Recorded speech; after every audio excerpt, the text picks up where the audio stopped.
2022వ సంవత్సరం కొందరికి లేదు, మనకే ఉంది. ఎందుకు?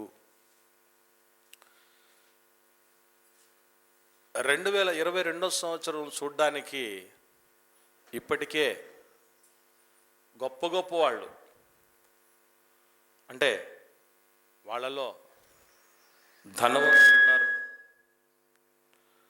గుణవంతులు ఉన్నారు, భక్తులు ఉన్నారు, అధికారులు ఉన్నారు, అందచందాలు కలిగిన వాళ్ళు ఉన్నారు, అభిమాన గణము కలిగినటువంటి వాళ్ళు ఉన్నారు. వారందరూ కూడా రాబోయేటటువంటి సంవత్సరాన్ని 2022వ సంవత్సరాన్ని చూడకుండా కాలగర్భంలో కలిసిపోయారు. ఇప్పటికే కొందరి దృష్టిలో వాళ్ళ జ్ఞాపకాల నుంచి కూడా తుడిచిపెట్టుకు పోయారు. మనకు మాత్రమే రాబోతున్న ఈ నూతన సంవత్సరంలోనికి, కొత్త సంవత్సరంలోనికి దేవుడు ప్రవేశం ఎందుకు చేయిస్తున్నాడు అనేటటువంటి విషయాలు మనం ఆలోచిస్తూ ముందుకు సాగాల్సినటువంటి అవసరం ఉంది ప్రియులారా. మొదటగా ఒక మనిషిని దేవుడు ఈ లోకంలో లేకుండా ఎందుకు చేస్తాడు? ఎందుకు మరో సంవత్సరంలోనికి, మరో మాసంలోనికి, మరో దినంలోనికి, మరో గంటలోనికి, మరో క్షణంలోనికి ప్రవేశపెట్టనీయకుండా తుడి చేస్తాడు అన్నటువంటి విషయాలు మనకు తెలియాలి. ఇది మనకు అర్థమవ్వాలంటే చరిత్రలో జరిగినటువంటి కొన్ని వాస్తవాలు మనకు అర్థమవ్వాలి. బైబిల్ గ్రంథం చరిత్రలో లక్షల మంది దేవుడు ఇవ్వబోయేటటువంటి దేశాని కోసం ప్రయాణం మొదలుపెట్టారు మోషే గారి నాయకత్వంలో. అదే కనాను దేశం. కాసేపు మనం ప్రవేశించబోయే నూతన సంవత్సరాన్ని కనాను అనుకుందాం. అది కూడా ఒక కాలానికి చేరబోయేది. ఈ 2022వ సంవత్సరం కనాను అనుకుంటే, ఆ కనాను చేరేలోపే బయలుదేరిన వారందరిలో ఎంతమంది రాలిపోయారంటే బయలుదేరిన వారు కూడా ఊహించలేదు అది. అవునా కాదు? మీరు చెప్పండి. బయలుదేరిన వాళ్ళు ఏ ఉద్దేశంతో బయలుదేరి ఉంటారు? పాలు తేనెలు ప్రవహించే దేశమట అనేటటువంటి పరిస్థితి. ఒక్కొక్క దేశానికి ప్రపంచంలో ఒక్కొక్క ప్రత్యేకత ఉంది. పాలస్తీనా దేశానికి ప్రపంచంలోనే సారవంతమైనటువంటి దేశం అని పేరు. పాలు ప్రవహిస్తున్నాయంటే అర్థం ఏంటి? పాలు వేటికి మనకు దొరుకుతాయనంటే పశువులకు పాలు వస్తాయి. పశువులకు పాలు వస్తాయి మనకు తెలుసు. అంటే పశు సంపద కలిగినటువంటి దేశం అది. తేనె అన్నాడు. తేనె అనేది, తేనె పట్టు అనేది చెట్ల కొమ్మలకు పెట్టబడుతుంది. అంటే అటు వృక్ష సంపద, ఇటు పశు సంపద, వీటి రెండింటికి మించిన సంపద ప్రపంచంలో మరొకటి లేదు ప్రియులారా. అంత శ్రేష్టత కలిగిన, అంత పుష్టికరమైనటువంటి దేశంలోనికి మేము అడుగు పెట్టబోతూ ఉన్నాం. మేము కట్టని పురములు మా సొంతం కాబోతున్నాయి. మేము నాటని తోటలు మా సొంతం కాబోతున్నాయి. సారవంతమైన నేలలో మేము ఉండబోతూ ఉన్నాం. ఈ బానిసత్వానికి తెరదించబోతూ ఉన్నాం అన్నటువంటి ఎన్నో ఆశలతో మనం ఎలాగైతే మరో సంవత్సరంలోనికి ప్రవేశించబోయే ముందు ఆశ కలిగి మనం ఎదురు చూస్తాం. అవునా కదా? ఇప్పుడున్నటువంటి అప్పులు నెక్స్ట్ ఇయర్కి తీరుతాయనో, లేదా ఇప్పుడున్నటువంటి ఏకాంగులు రేపు సంసారాలు అవుతారనో, ఇప్పుడు ఇల్లు లేనటువంటి వాళ్ళు రేపు ఇల్లు కట్టుకుంటారనో, ఇప్పుడు భూములు లేనటువంటి వాళ్ళు రేపు భూములు కొంటారనో, ఇప్పుడు అనారోగ్యంతో ఉన్నవాళ్ళు వచ్చే సంవత్సరం అయినా ఆరోగ్యంతో ఉంటారనో, ఇలా రకరకాలైనటువంటి ఆశలతో, ఆశయాలతో మనం రాబోతున్నటువంటి సంవత్సరంలోనికి అడుగు పెట్టాలని అనుకుంటూ ఉన్నట్టుగా వాళ్ళు కూడా కోటి ఆశలతో రాబోతున్న దేశం కోసం ముందుకు సాగుతూ ఉన్నారు. ఈ మధ్యలోనే ఈ యాత్రలోనే చాలా ప్రయాణం అంటేనే గుర్తుపెట్టుకోండి, ప్రమాదాలు ఉంటాయి. మీ ప్రయాణం శుభకరం శుభప్రదం అగుగాక అని ఎందుకంటారు? అన్ని ప్రయాణాల్లో శుభం ఉండదు, శుభప్రదము ఉండదు. గమ్యం చేరేంత వరకు గ్యారంటీ లేదు. ఎన్నో మలుపులు, ఎన్నో కుదుపులు, ఎన్నో రకాలైన ఆకర్షణలు, ప్రతికూల పరిస్థితులు, మన ప్రమేయంతో సంబంధం లేనటువంటి విషయాలు మన జీవితాల్లో జోక్యం చేసుకునేవి చాలా ఉంటాయి. ఇలా ఉన్నటువంటి పరిస్థితుల్లో బయలుదేరి వచ్చిన వాళ్ళు దాదాపు 20 లక్షల మంది అయితే కణాల్లో అడుగుపెట్టిన వాళ్ళు ఇతరే. ఏమయ్యాళ్ళు వీళ్ళ మధ్యలో? ఎందుకు చచ్చిపోయారు?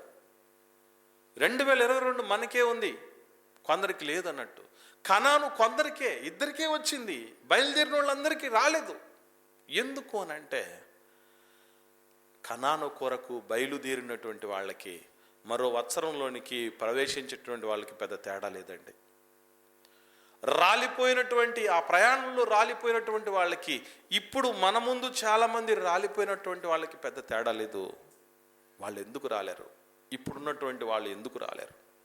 ఇది మనకు తెలియాలి అంటే అపోస్తలుడైన పౌలు గారు కొరింథీయులకు రాసిన మొదటి పత్రిక 10వ అధ్యాయము 4వ వచనం నుండి 11వ వచనం వరకు ఉన్నటువంటి వాక్య భాగాలను మనము జాగ్రత్తగా పరిశీలన చేద్దాం.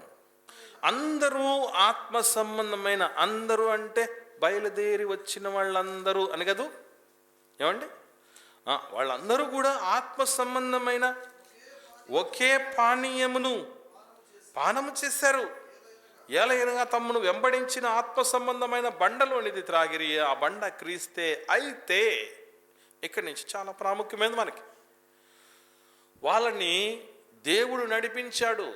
ఒకవైపు మోషే గారు, ఇంకొక వైపు మిర్యామ్ గారు, ఒకవైపు అహరోను గారు, ఛాయారూపకంగా యేసుక్రీస్తు ప్రభులు వారు ఇంతమంది లీడ్ చేసి నడిపిస్తూ ఉంటే పగలు కానీ రాత్రి కానీ ఎటువంటి ఇరుకులు ఇబ్బందులు లేకుండా వచ్చినా కూడా, సనుగులు వచ్చినా గొణుగులు వచ్చినా వారిని సంతృప్తి పరుస్తూ ఆనందపరుస్తూ వాళ్ళకి ఎంత కంఫర్ట్స్ ఇచ్చాడు దేవుడు అంటే చాలాసార్లు మీతో చెప్పాను. దారిలోనే 40 సంవత్సరాల్లోనే వాళ్ళకు పిల్లలు కూడా పుట్టారు. అంటే వాళ్ళు జర్నీలో సంసారాలు చేసుకోగలరండి ఎవరన్నా? జర్నీలో సంసారాలు చేసుకొని పిల్లలకు అనేంత కంఫర్ట్స్ ఇచ్చాడండి వాళ్ళకి. ఇంతకంటే గొప్ప ప్రయాణం చేయించే మహానుభావులు ఉంటారా? కంటికి రెప్పలా కాపాడుతూ రాగలిగాడు. పొయ్యి ముట్టించకుండానే 40 సంవత్సరాలు అయిపోయే వాళ్ళకి. కట్టుకున్న బట్టలు పాతకెళ్ళలేదట, వేసుకున్న చెప్పులు పాతకెళ్ళలేదట, కాళ్ళు వాసిపోలేదట. ఆ రీతిగా నడిపిస్తే కూడా కొందరు ఏం చేశారట చూద్దాం. ఎక్కువ మంది, తక్కువ మందా ఎక్కువ మందా? ఎక్కువ మంది దేవునికి ఇష్టలుగా ఉండకపోయిరి గనక. Note this point. మనుషులు భవితను చూడకుండా, దేవుడిచ్చిన ఆయుష్ వరకు కూడా బ్రతకకుండా, రక్షణ భవిష్యత్తులో ఉన్నటువంటి మంచిని చూడలేకుండా అర్ధాంతరంగా పోవటానికి కారణం ఏమిటేనంటే వాళ్ళకు రోగాలు వచ్చి కాదు, వాళ్ళకు వయసు అయిపోయి కాదు, వాళ్లకు ముసలం పుట్టి. ఏంటి ఆ ముసలం అనంటే వారిలో ఎక్కువ మంది దేవునికి ఇష్టలుగా ఉండలేదట. ఏమండి, మనలో మనమాట మనం ఉన్నామా? బ్రతికున్నామంటే మనం ఉన్నామని అర్థం కాదు. ఇష్టలుగా ఉండకపోవటం అనే దానికి సంబంధించి ఒక లిమిట్ ఉంటుంది. ఆ లిమిట్ వాళ్ళు దాటిపోయారు. మనము ఏ లిమిట్లో ఉన్నామో, ఏ పరిస్థితిలో ఉన్నామో నిజంగా దాటిపోయామేమో. మొత్తానికి కృప నడిపిస్తోంది. వాళ్ళు ఎందుకు పోయారు? మనం నిలిచామంటే నిలిచున్నోడు ఏదో గొప్పోళ్ళని, పోయినోళ్ళు మాత్రమే పాపాత్ములు, దేవుడికి ఇష్టలుగా లేని వాళ్ళని అనుకోకండి. మనం అందరం కూడా ఇష్టలుగా దేవుడికి ఇష్టలుగా బతకలేని వాళ్ళమే. ఎంతవరకున్నా మనకు ఏది మన మనసులో ఉంటో చెప్పండి, మనకి ఇష్టమే కదా. ఏమండి, ఇష్టమైన స్కూల్, ఇష్టమైన తిండి, ఇష్టమైన బట్ట, ఇష్టమైన చోట నివాసం, ఇష్టమైన వాళ్ళతో స్నేహం, ఇష్టమైన వస్తువులు కలిగి ఉండటం, ఇష్టమైన వాడినే పెళ్లి చేసుకోవటం, ఇష్టమైన అమ్మాయినే పెళ్లి చేసుకోవటం. పెళ్లి చేసుకున్న వాళ్ళకి చాలామంది ఉన్నారు. మీరు ఇష్టపడి చేసుకున్నారా, లేకపోతే ఇష్టం లేకుండా ఎవరైనా గుద్దిబండి తగిలిచ్చారంటే ఏం చెప్తారు? పిల్ల నచ్చింది అని ఇటువైపు వాళ్ళు. మీరు ఇష్టపడి చేసుకున్నారు లేదండి, ఎస్, ఏదో ఒక రూపేనా వాళ్ళు నచ్చారు. అబ్బాయి నచ్చాడు, వాడే కావాలి, నాకు ఆయనే కావాలి, ఏమైనా పర్లేదు. వాళ్ళు కట్నం ఎక్కువ అడుగుతున్నా, నువ్వేం చేస్తున్నా తెలీదు. అమ్మ పిల్లోడు 4 పర్లేదు, ఈడు జోడు కుదరలేదు, అయినా కుదరలేదు, పర్లేదు, కాపురం చేసి నేను కదా అని. అన్ని దానిలో మన ఇష్టాలే కదా. ఏమండి, నార్మల్ డెలివరీ జరగదు, సిజేరియనే అంటే మనం కోరుకున్న రోజే పోతాం హాస్పిటల్కి. అట్టటోళ్ళు కూడా ఉండరు తెలుసా మీకు. వాళ్ళు ఏ రోజున అనుకుంటే ఆ రోజున హాస్పిటల్కి వెళ్ళి ఆపరేషన్ చేయించుకున్న వాళ్ళు ఉన్నారు. ఎందుకట? ముహూర్తం బాగుందట, బలం, ముహూర్త బలం అని. ఇట్లాగా మన ఇష్టాలే ఉంటే గుర్తుపెట్టుకోండి, నీ జీవితకాలమందు, కుమారుడా, నీ జీవితకాలమందు నీకిష్టం వచ్చినట్టు సుఖం అనుభవించావు అంటే, నా సుఖం నాకు కావాలి, దట్స్ ఆల్. నేను బయలుదేరి వచ్చిన ఉద్దేశం నాకు అవసరం లేదు, నేను ఎక్కడికి చేరాలో గమ్యం నాకు అవసరం లేదు, దేవుడి ఆలోచన ఏంటో అవసరం లేదు, ఎంతమంది జీవితాలు త్యాగమైపోయే నా కోసం అనేది అవసరం లేదు, ఏమి నాకు అవసరం లేదు. తిండి దొరక్కపోతే ఏడుపు, నీళ్లు దొరక్కపోతే ఏడుపు, చిన్న పిల్లల్లాగా మాంసం కోసం కూడా ఏడ్చిన పరిస్థితులు. ఏమండి, మనలో మన మాట ఆలోచన చేయండి. ఇట్టటోట కోసం దేవుడి సన్నిధిలో మనం కూడా ఏడవలేదా? ఏడవలేదా? దేవా, నీ ఇష్టం ఏమై ఉంది నా బ్రతుకు ఎడల, నా జీవితంలో నేను అర్హత లేని దాన్ని, అర్హత లేనివాడినైనా నాకు ఎన్ని ఇచ్చావు తండ్రి. మంచి సంఘం ఇచ్చావు, సహవాసం ఇచ్చావు, కుటుంబం ఇచ్చావు, ఆరోగ్యం ఇచ్చావు, ఆయుష్నిచ్చావు, భర్తనిచ్చావు, పిల్లల్ని ఇచ్చావు, కుటుంబ సభ్యులు ప్రేమించే వాళ్ళని ఇచ్చావు, బాధ్యతగా చూసుకునే వాళ్ళని ఇచ్చావు. ఎందుకు ఇచ్చావు నాయన ఇవంతా? ఏమి నెరవేర్చుకోవడానికి తండ్రి అని ఒక్కరన్నా. గవర్నమెంట్ జాబ్ ఇచ్చిన తర్వాత నెల శాలరీ ఇచ్చి, 6 నెలలకు ఒకసారి డిఏ ఇచ్చి, సంవత్సరానికి ఒకసారి ఇంక్రిమెంట్ ఇచ్చి, 5 ఏళ్ళకు ఒకసారి పిఆర్సీ ఇచ్చి, మధ్యలో చచ్చిపోతే కుటుంబ సభ్యులకు ఉద్యోగం ఇచ్చి, గ్రాడ్యుటీ ఇచ్చి, పాతకాలంలో అయితే పెన్షన్ ఇచ్చి, ఇన్ని ఎందుకు చేస్తుంది గవర్నమెంట్ అంటే, గవర్నమెంట్ సర్వెంట్గా సేవ చేయాలని ప్రభుత్వం నీకంటూ మనకంటూ ఒక పనిని నియమించింది. టీచర్కి అయితే పిల్లలకు విద్యాబుద్ధులు నేర్పించాలి, లాయర్కైతే న్యాయాన్ని కాపాడు అని. ఒక్కొక్కరికి ఒక్కొక్క పని, ఒక్కొక్క డ్యూటీని ఇచ్చి, ఈ డ్యూటీని నువ్వు నెరవేరుస్తున్నందుకే ఇన్ని నీకు ఫెసిలిటీస్ అని. ఫెసిలిటీస్ పొందుకున్నప్పుడల్లా నేను ఏం చేయటానుకో కదా ఇవన్నీ అని ప్రతిసారి మనం ఆలోచిస్తాం కదా. పిల్లోడికి ఒక్కొక్కటి కొనిచ్చి పంపించేటప్పుడు మంచి షూ తీయించేసి, మంచి సాక్సులు వేసి, టై వేసి, బెల్ట్ వేసి, యూనిఫామ్ వేసి, అందులో కూడా ఐరన్ చేసిన బట్టలు ఇచ్చి, బ్యాగ్ పోతే బ్యాగ్ తీయించి, బాక్స్ పోతే బాక్స్ తీయించి, పెన్ను పోతే పెన్ను తీయించి, స్కూల్ దాకా మోసుకొని పోలేరు బ్యాగ్ అని మనమే తగిలించుకొని ఇంట్లో అమ్మలో అయినా ఆయాలు అయిపోయి, ఆ బిడ్డలకు దారిలో పోతూ ఉన్నప్పుడు, ఆ యూనిఫామ్ వేస్తున్నప్పుడు మనం ఏం చెప్తాం? యూనిఫామ్ వేసుకున్నట్టు కాదురా కదా, అన్ని ఫెసిలిటీస్ పొందినట్టు కాదురా, ఈ క్యారీ ఖాళీ చేసినట్టు కాదురా, వెళ్ళి చక్కగా చదువుకోవాలి బిడ్డ, అందుకే నీకు ఈ ఫెసిలిటీస్.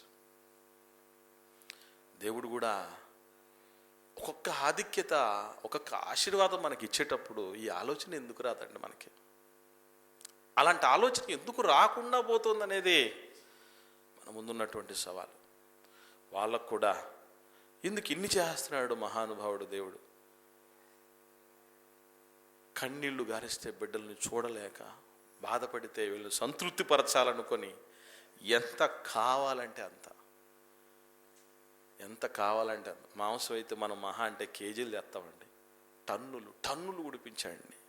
20 లక్షల మందిని మెయింటైన్ చేయాలంటే ఒక్క పూట భరించగలడన్నా?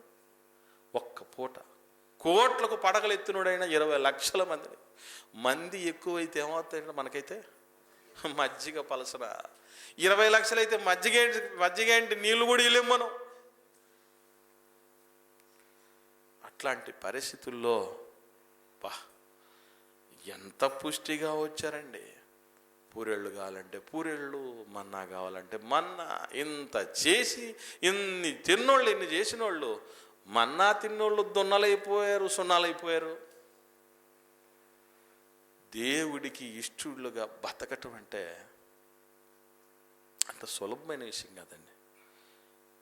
ఏమండి, బ్రదర్స్ ఉన్నారు, మీ ఆవిడ మీకు ఎప్పుడు ఇష్టంగా బతుకుతుందా అని అడిగాడు అనుకోండి, ఏం చెప్తాడు బ్రదర్? ఏం చెప్తాడు? ఉత్తినే యాక్షన్ చేస్తుంది. పోని భర్తకు ఇష్టలుగా భార్యలు ఎంతకాలం బతకగలరు? భార్యలకు ఇష్టలుగా భర్తలు ఎంతకాలం బతకగలరు? తల్లిదండ్రులకు ఇష్టలుగా పిల్లలు ఎంతకాలము? స్నేహితులకు ఇష్టలుగా మరో స్నేహితురాలు ఎంతకాలం? మన ఇష్టానికి ఆటంకం కలగనంత వరకే కదా. తేడా జరిగితే తలకిందులే ఇక మీదట.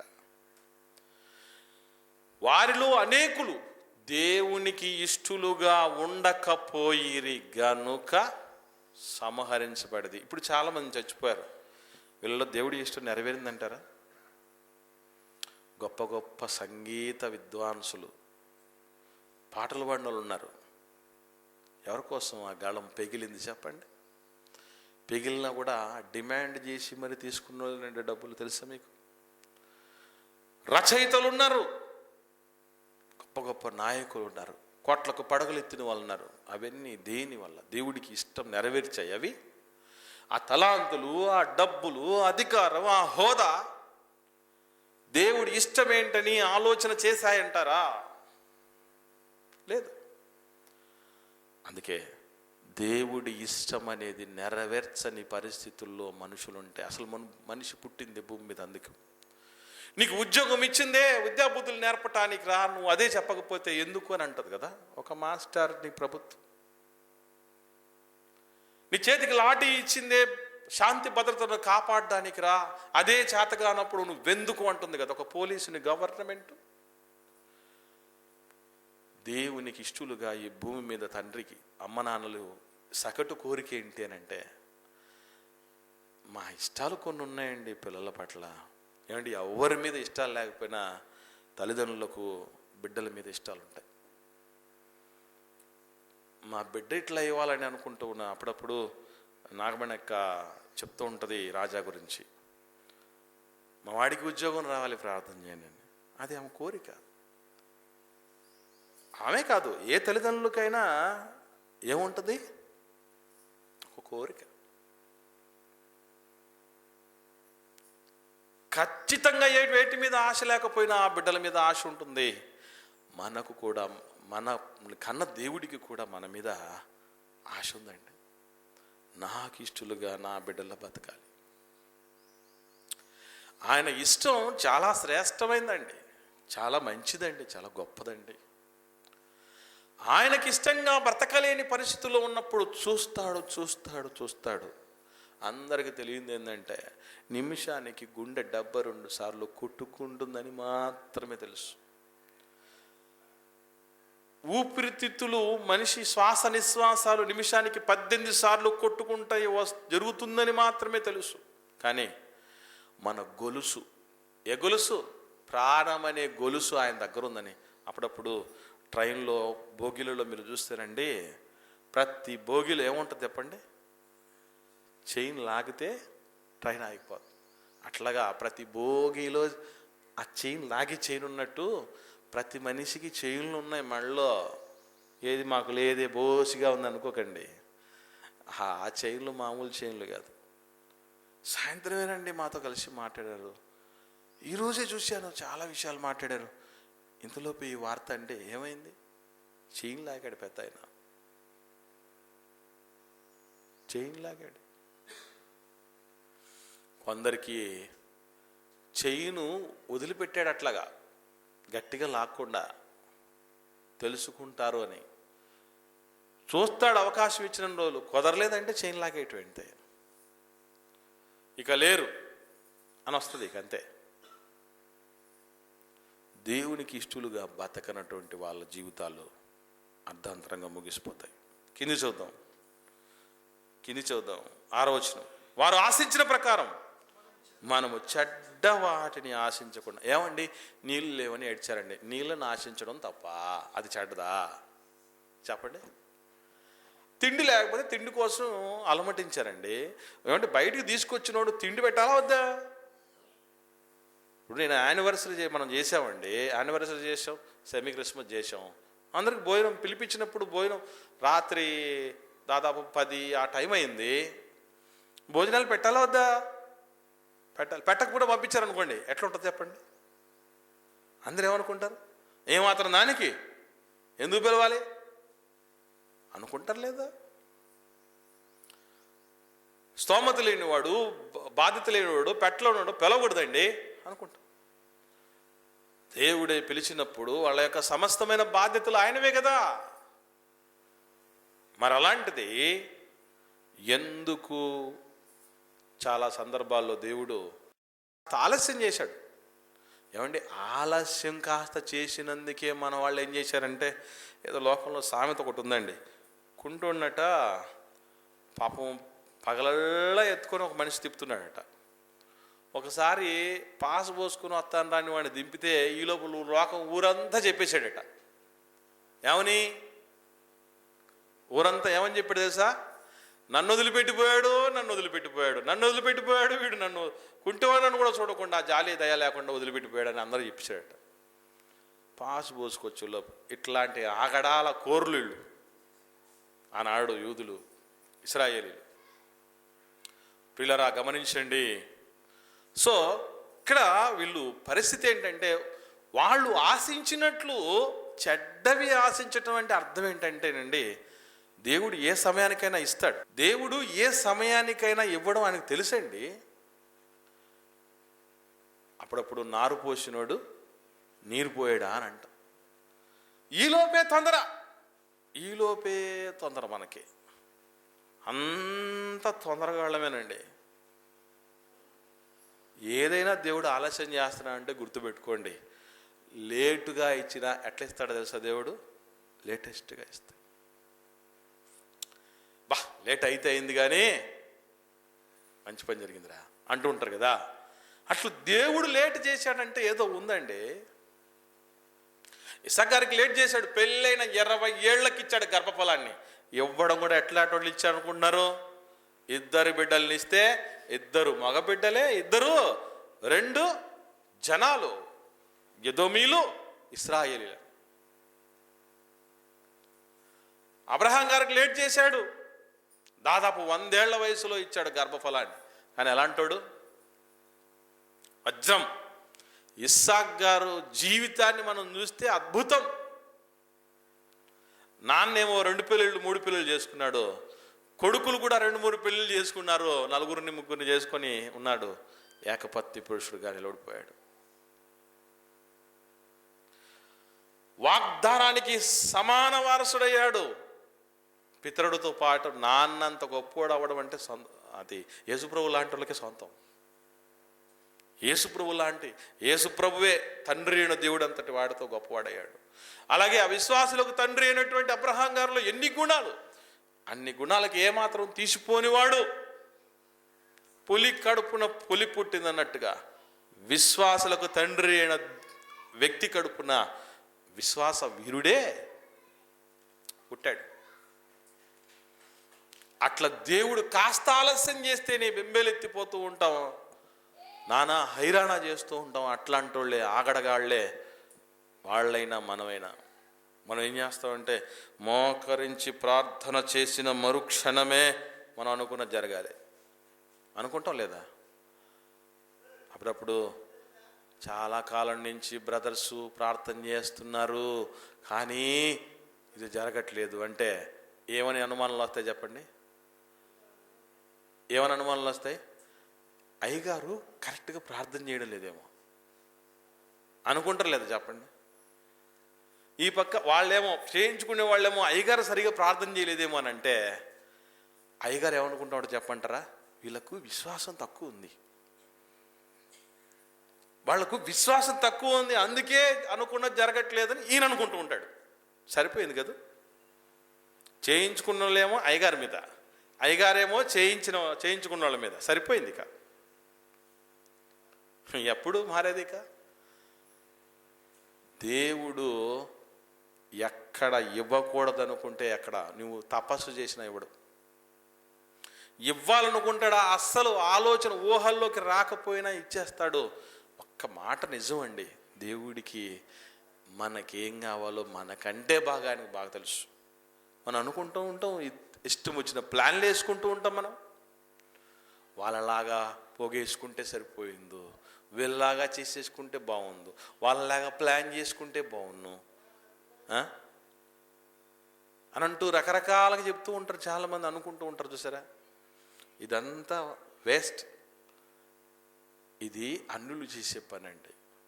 జీవితం తీసుకెళ్ళి దేవుడి చేతిలో పెడితే, దేవా నీ ఇష్టం, నీ చేతిలో నేను ఒక పాత్రని, ఒక బట్టను మనమేనండి పుట్టించింది. బట్ట మసి బట్టగా చేస్తే అది అడుగుతుందా? బట్టను తీసుకెళ్ళి, పట్టు చీరను తీసుకెళ్ళి మసి బట్టగా చేసామండి, అడుగుతుందా? అది అడగదు. అది పట్టు చీరను తీసుకెళ్ళి మసి బట్టను చేసావేంటని అది ఎలాగైతే ఒదిగిపోతుందో మనం అలాగ ఉండాలి దేవుడి చేతుల్లో. దేవా, విశ్వాసంలో పలానోళ్ళు నాకంటే చాలా దారుణంగా ఉన్నారు, నేను చాలా ఉన్నతమైన స్థితిలో ఉన్నాను, నేను నీకేం తక్కువ చేయలేదు కదా ప్రభువా, నాకెందుకు ఇల్లు లేదు, నాకెందుకు స్థలం లేదు, నాకెందుకు పొలం ఇవ్వలేదు, నాకెందుకు ఆరోగ్యం ఇవ్వలేదు, నాకెందుకు కుటుంబంలో అలజడులు ఉన్నాయి, నాకెందుకు ఇంకా అప్పులు తీర్చలేదు. ఇవే కదా ఆయన మీద వేసే బాబాడాలండి. మనం దేవుడికి ఇష్టం లేనిది ఏంటో తెలుసా అండి? దేవుడి మీద అనుమానాలు ఉండటం. ఇశ్రాయేలుకి ఏముంది? ఆనాడు ఇశ్రాయేలుకి ఏముండే చెప్పండి? అనుమానమే. అదే పెనుభూతం. మాకెవడు మాంసం పెట్టదంటే ఇంతకు ముందంతా ఎవరు పెట్టారు తెలీదా? మాకెవడు మాంసం పెట్టదంటే అప్పటికైనా ఇప్పటికైనా ఎప్పటికైనా ఆయనే పెట్టేది. ఆశ్రయదుర్గం ఆయనే కదా. నమ్మకం ఉందా? అది ఉంటే ఇంత అసంతృప్తులతో మనం బతుకుతామని చెప్పండి. ఎవరు సంతృప్తిగా ఉన్నారండి? ఎవరు ప్రశాంతంగా ఉన్నారండి? ఎవరి జీవితాల్లో చూసినా ఏదో ఆశ, ఏదో ఆశ, ఏదో ఆశ. పాట అయితే పాడతావు ఏమని? చాలునయ్యా, చాలునయ్యా, నీ కృప నాకు చాలునయ్యా, నీ కృప నాకు చాలునయ్యా. ఎంత మంచి ప్రశాంతంగా పాడతాం.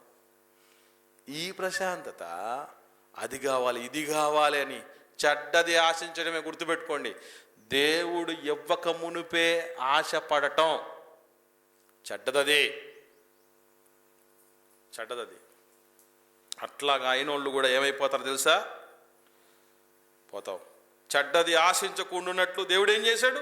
6వ వచనంలోనే ఈ సంగతులు మనకు దృష్టాంతములుగా ఉంచాడు. వాళ్ళని ఎందుకు మన ముందు పెట్టారంటే, ఒరే ఇట్లాగే ఉంటే, నువ్వు అనుమానంతో ఉంటే, అసంతృప్తితో ఉంటే, ఏదో కావాలనుకుంటే నువ్వు కూడా ఎట్లాగ పోతావని. అర్థమవుతుందా? నువ్వు కూడా ఇలాగ పోతావు. నువ్వు నేను అడిగితేనే ఇచ్చాడా ఈ భూమిని? నువ్వు నేను అడిగితేనే ఇచ్చాడా? ఈ గాలులను పంచభూతాలను నువ్వు నేను అడిగితేనే రూపుదిద్దాడా అమ్మ కడుపులో మనల్ని? అందుకే దేవుడికి ఒకటే మాట నీ నోటికి రాకముందే నీకేం కావాలో నాకు తెలుసు. అనుమానంతో దేవుడి పట్ల ఉంటే సంహారమే మిగులుతుంది, గుర్తుపెట్టుకోండి. కొందరికి లేదు. రాబోయే 22వ సంవత్సరం వాళ్ళల్లో దేవుని పట్ల నమ్మకం లేని వాళ్ళు, దేవుడంటే ఇష్టం లేనటువంటి వాళ్ళు, దేవుడితో సంబంధమే లేదు అని దేవుడిచ్చిన సమస్తాన్ని తేరగా అనుభవించినటువంటి వాళ్ళే కాదంటారా? ఆలోచన చేయండి. కాలం చేసిన వాళ్ళందరూ ఎట్లాంటి వాళ్ళు. అలాగని కొందరు ఉన్నారు భక్తులు, వాళ్ళని కూడా ఇందులో వేయకండి దయచేసి.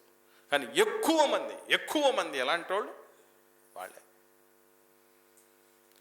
3 ఏళ్ల నుంచి ఈ అంజూరపు చెట్టును చూస్తున్నాను. ఏమి లేదట, ఫలాలే లేవు. చెట్టు అంటే ఫలము, ఫలం అంటే చెట్టు, ఇవి 2 తప్ప చెట్టు అనగానే మనకు వేరేది ఏది గుర్తురాదండి.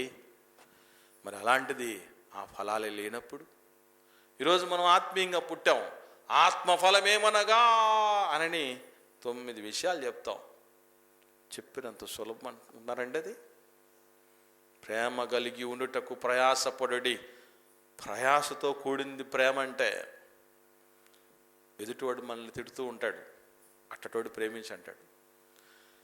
ఎదుటివాళ్ళని మనం ఎదుటివాడి ద్వారా మనం పొందుకుని ఉంటాం, మనకు రావాల్సిన గౌరవం ఉండదు, అయినా వాళ్ళ కోసం ప్రార్థన చేయ అంటాడు. ఏమంటే ఇది ప్రయాస కదా? ప్రయాస కాదు చెప్పండి. నా పరిస్థితి నాదే, నేను మారను.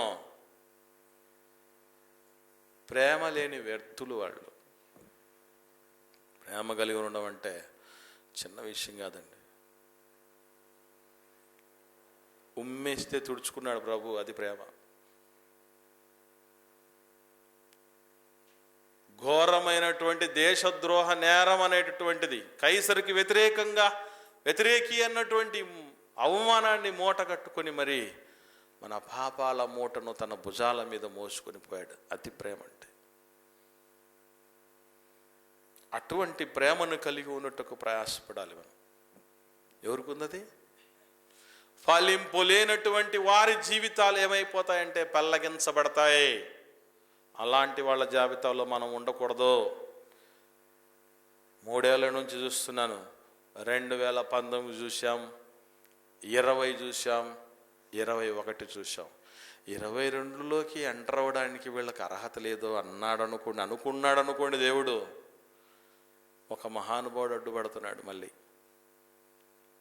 ఏమంటున్నాడు తోటమాలి?